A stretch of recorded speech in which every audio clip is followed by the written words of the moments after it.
Hello my YouTube friends! OBS has a way to do just about anything that you could possibly want to do on a live stream. There are so many times that I get questions in my email asking me, how do I do something? And I love these emails because it makes me try to figure out how I would do it. To me, that's what makes OBS and doing this fun. Figuring out how to create that look or effect that you really want. And usually this makes it easy for me to find content to do as well. So that's good. And the best part is there's usually multiple ways to do just about anything. I just show you the way I figured it out. A lot of times these questions prompt a visit to the OBS plugins page to see if there's a tool that's already created to do what I want to do. Today, I want to tell you about the 3 plugins that are so versatile that they can help you create just about anything that you want to do on your live stream. So you know what? Let's get to it!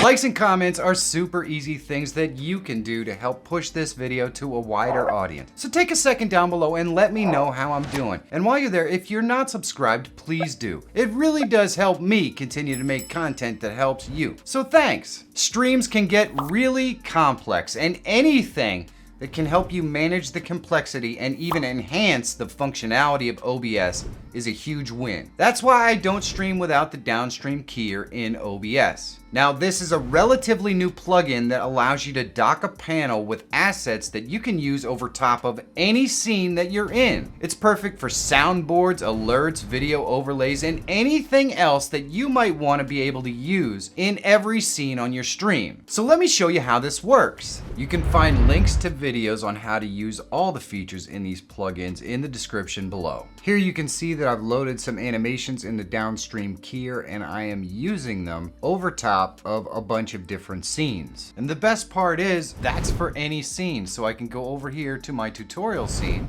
and needless to say, I don't have a tutorial going on right now, but if I click any of these, well, it's just gonna play right over top of the entire scene. It's awesome. I just quickly added the rest, and it's awesome because I can just click on any one of them and it will appear on any screen that I'm on, and then I can just click the pause and make it go away. So let me show you how you could do this with lower thirds that you can create right here in OBS. Or when we actually click it, it slides in. Really, really awesome. So the best part is that's gonna stay there even when we switch scenes. See, we can switch scenes. The only thing that moves it is this. So we can have regular transitions on all of our scenes as well. Let's use our regular transition on our main scene, and you can see that the regular transition goes, but our lower third will actually stay there until we click the pause and remove it. So you can have lower thirds for guests or whoever you want. You can place them wherever you want. You can add any transition you want, and you don't have to create them in every scene. You can just create a tab up here in the downstream keyer and add them and remove them anytime you want. This is just awesome for little slides or things that you want to add to any scene. It can be a video, it can be text, it can be just an image. Whatever you want. For any good live stream, you need to set up your audio so it sounds awesome, of course, but you also need to hear the things you need to hear, and your audience needs to be sure that they hear the stuff that they're supposed to hear as well. It really wasn't that long ago that you had to use really complicated tools to separate out audio sources to use them in OBS. In fact, for the Mac, it wasn't really possible until very recently. But now for the PC, there's the Win Audio plugin, and I couldn't possibly stream without it. I use this to have scenes where I hear my producer but the audience can't, so he can keep me up to date on things going on in the chat that I might need to see. And then I have scenes where you can hear my producer and my guest as part of the stream. I have scenes with music or sound effects for the audience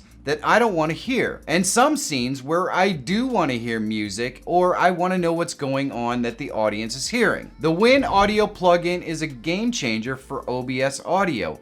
So let me show you how it works.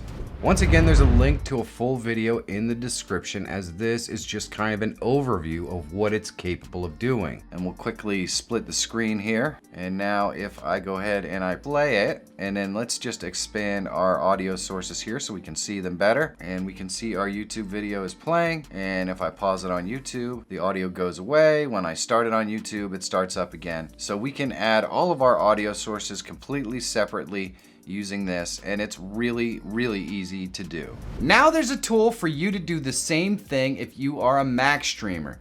You can check out the link in the description below if you want to see. The last plugin is a game changer for visual effects. I use it to create animated masks, use a virtual green screen, and even face tracking on my live streams. And that plugin is StreamFX. Let me show you how it works. Again, there are links to all these videos in the description. The first cool thing you can do with StreamFX is a virtual green screen that is really good. We're gonna click the plus, and we're going to go to this virtual green screen right here.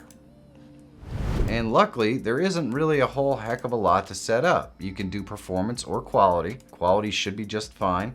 And then we can select the NVIDIA green screen powered by NVIDIA Broadcast right here and click close, and there we go. So now you can see what we get. It gets even better if we just go ahead and shrink our image, because you're not gonna probably be using this in full screen anyways. We'll just shrink it down here. There is also an absolutely awesome face tracking feature. It gives it the appearance that you have a camera person in your studio that you may or may not have. And then you come down here to automatic, and I just select NVIDIA. So that's pretty much what all of these do. If you wanted to have more movement, you can definitely add more to the padding, and that means you would be zoomed in farther, but your camera could move a little farther as well. StreamFX also lets you set up a bunch of different kinds of dynamic masks that you can use on your face cameras or on other scenes or videos. It's absolutely incredible. Pretty good, but we don't need the white background. I'm gonna go back into that scene and just hide the white background, and there we go. Now we have a really cool cloud type moving mask that has great animation, and the best part is this is really not very distracting. It's really pretty subtle. Then I just need to scroll all the way to the bottom under alpha and add that -1 under the green input value, and there we go. And now we have our mask. Looking awesome and really easy to do. Now, if you want to see how to create the animated face cam masks that I use with StreamFX, you should check this video out. Big thanks to the sponsors that support this channel. You can find their links in the description below under sponsors. I couldn't possibly do this without them or you. So thanks. And if you're always looking for tools, tips, and tricks to help make you a better live streamer or YouTuber, subscribe to the channel. My name is Michael Feyrer Jr. Thank you so much for watching. Have a great day, and I'll see you in the next one.